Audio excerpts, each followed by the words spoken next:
As a D&D fan, I did obviously really enjoy the theme in this one, particularly the awesome game board, which may be, frankly, my favorite single board of the entire series.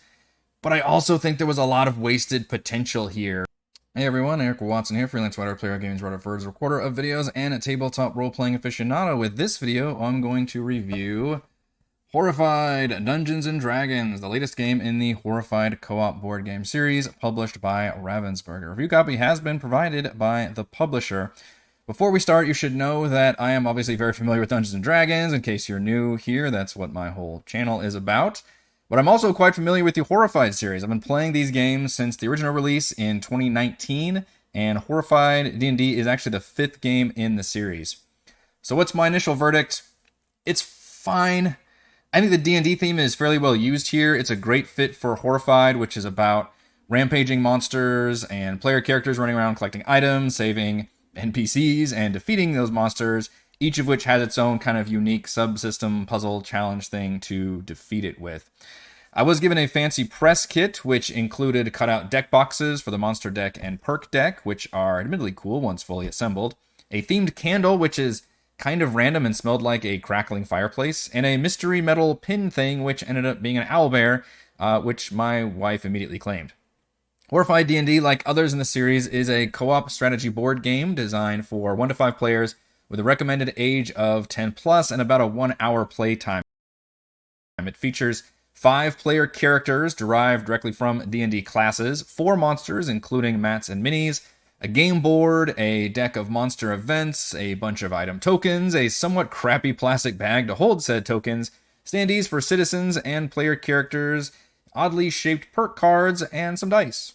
Horrified D&D introduces a D20 into the mixture, inspired by tabletop D&D, and the D20 is used to activate special abilities on each of the characters, which are a handful of D&D classes I mentioned, as well as certain monster attacks and challenges, such as the Beholder. I like the D20 when it came to the monster attacks and everything to do with the monsters, basically, but less so with the player abilities. So in D&D, you roll to see if your spells or attacks hit their targets. You don't roll to see what you actually do on your turn, which is what happens in Horrified. For example, depending on the result of the die, the fighter may teleport to the nearest monster, or prevent all monster hits the next round, or even negate an entire monster turn.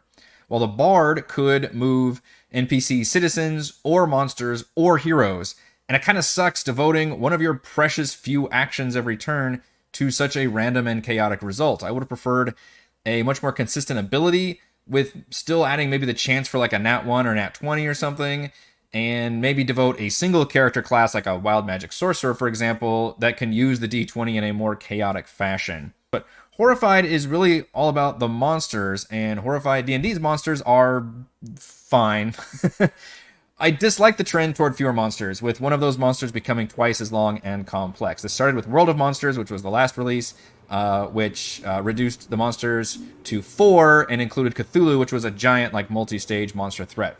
The D&D version continues this trend, but the Red Dragon is a lot better than Cthulhu. It's not nearly as painful to set up or run, doesn't quite have as much fiddliness to it, though it does involve the layer system. Oddly is only used for the Red Dragon, and despite it being a popular mechanic that was introduced in the 3rd Horrified game, the Greek one, and then again in the Cthulhu one, World of Monsters, it's only used just for the one monster, the Red Dragon, which already has more going on for it in Horrified D&D. After you find the right where the vault is, you have to then solve a sliding block puzzle, which is generated by rolling the D20, which I'm frankly not a big fan of sliding block puzzles, so that's not great for me, which takes you several turns and actions. Then you have to lure the dragon to its hoard, which you also have to find. Then you finally have to defeat it with the help of high point items. It is automatically makes your game more challenging, and I think it really replaces like 2 monsters versus 1 monster, although it still wants you to balance that out with having at least one other monster to play against.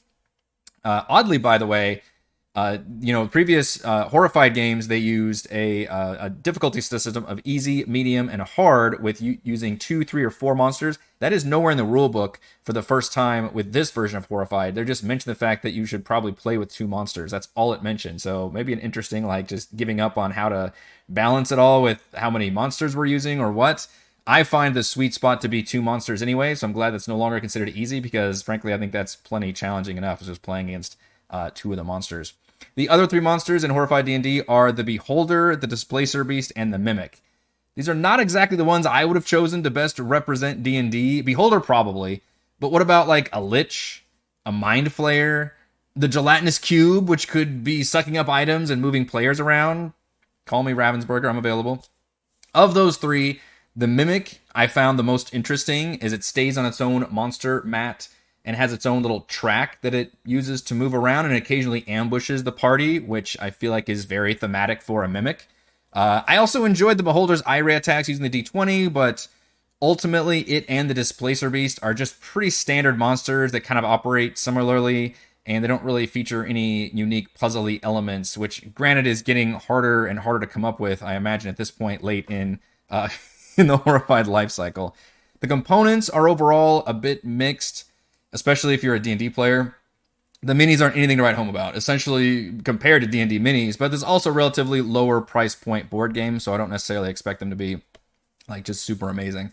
The game board, however, is gorgeous, depicting Waterdeep in all of its glory, including the Yawning Portal Inn and Troll Skull Manor. Shout out to Waterdeep Dragon Heist. And that's only a third of the board.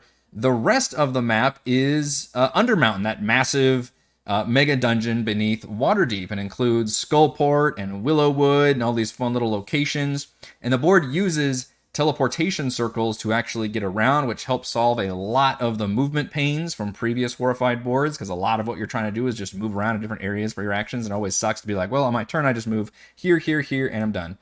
Though that northwest corner of the map of Waterdeep kind of just ends up being pretty remote and tricky to get to. One weird quirk about this game's board and the monster relationship is that the red dragon can't actually enter Waterdeep at all. I guess because it's a giant red dragon. So that's interesting. If you end up with only the red dragon, you can actually stall out the monster completely if you run into the city. Although the game has a built-in game over mechanic if you run out of the monster deck, so you're still playing against the clock. But that is kind of an interesting thing, and that happened in one of the games I played, where I was able to flee up to the city, and my partner was able to kind of avoid the dragon. It kind of made things a little bit easier once we got rid of the other monster and we just had the dragon on the board.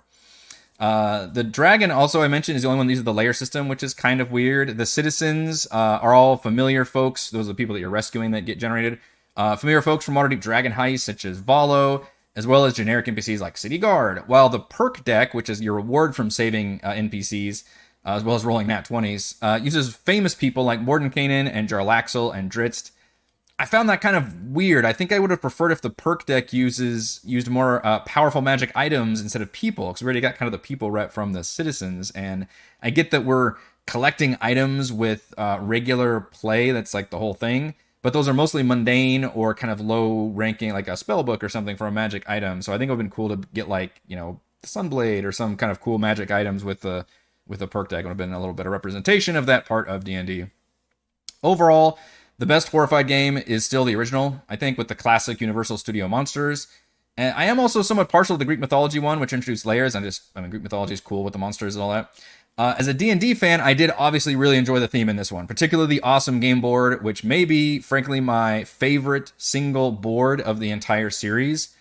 But I also think there was a lot of wasted potential here between the D20 and the player characters and their monsters. And I hate this trend in the last two Horrified games of going from 6 monsters down to 4, with one of them just being a super long and frankly overly complex monster. Ravensburger, pretty please, can we go back to 5 or 6 monsters, normal length, with various puzzle elements? Maybe do Ravenloft this time, Ravenloft. Would I recommend this as a family-friendly co-op game? Sure. Do not expect a D&D experience. This is a Horrified game with a D&D theme. And unfortunately, I found that in the end, the D20 actually ended up subtracting from my fun more often than not versus adding to it, the whole chaotic element with the player character abilities. Despite that, I think it's still going to be one of my favorite Horrified games. Though again, I'm totally biased with D&D, and it is fully compatible with the last 2 Horrified releases. So if you're really brave, you can mix and match all the heroes, monsters, game boards, etc. Thank you for watching this review of Horrified Dungeons & Dragons. It should be available later this month at Target and then at mass retail release on August 1st. If you like this video and want to check out more D&D content, including live plays, it's all here on the channel. If you want to support my work, you can check out patreon.com/Rogue Watson. Shouts to Platinum patrons Joe, Will, Thomas, Brandon, Genocide, Roleplay Roll, Christopher Big Nut, John, Nathan, Andrew, Stephanie, Jason, Lumbies, Buds, Ward, Unima, LC, Tom, the Eating the Dogs, Marcus, Stungy, Hugo, Jerry, Shay, Sasha, and John. And gold patrons RPG Paper Crabs, Pretty Boy, and Yuma, Diddles Downs, Drome, Scott, Refus, Jerry, Glenn, and Mark. Thank you very much for your support.